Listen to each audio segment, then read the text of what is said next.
But there are an awful lot of stolen weapons on the street in Milwaukee, right? I mean, You know what's funny about that? Are these concealed carry people This who is have permits? this is one of the great myths. Well, Okay, the vast majority of our firearms used in violent crimes in Milwaukee were lawfully bought in Wisconsin. Other states I've worked, yeah, stolen guns. Okay, no. Wisconsin is a source state for itself, the major source state, and a source state for Illinois. People go to legitimate, sporting goods outlets, and they buy firearms. Straw purchases are alive and well and buying them left and right. Oh, by the way, straw purchasing is a misdemeanor. So they buy the firearm at the behest of their boyfriend. They drive it into Milwaukee.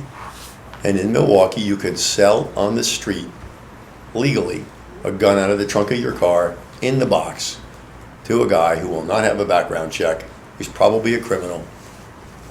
And there you are. All right, so our bad guys are complying with state law. They're buying guns legally without background checks for people who have bought guns legally. That's the reality. And we'll get 100 phone calls from people watching this pointing this out, at least. Why are you trying to take away our guns? I don't want to take away anybody's gun if they're a hunter or a sportsman. What we're trying to do is we're trying to keep the guns out of criminals' hands. So knowing that the law isn't going to change this year, and the practical standpoint of that, and knowing that last year wasn't nearly as violent as this year, what do you guys see as, and like you said, Mayor Barrett, summer isn't even here yet. So what do you see as the steps you want to take with the community right now? Well, first of all, I don't accept the notion that things can't be changed.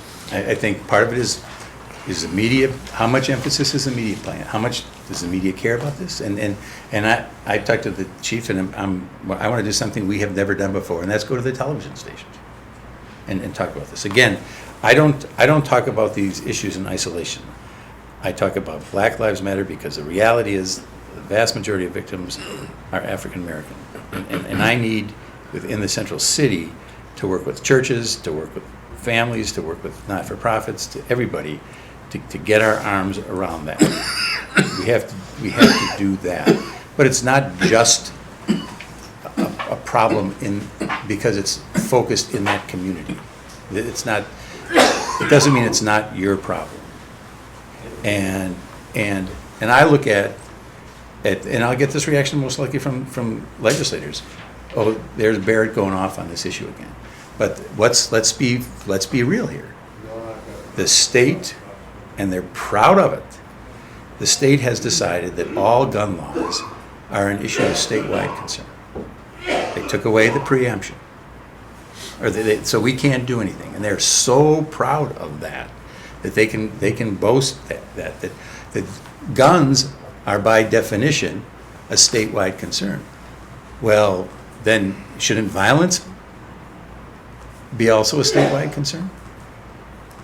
They want to have it where guns are a statewide concern, but violence is only a local concern.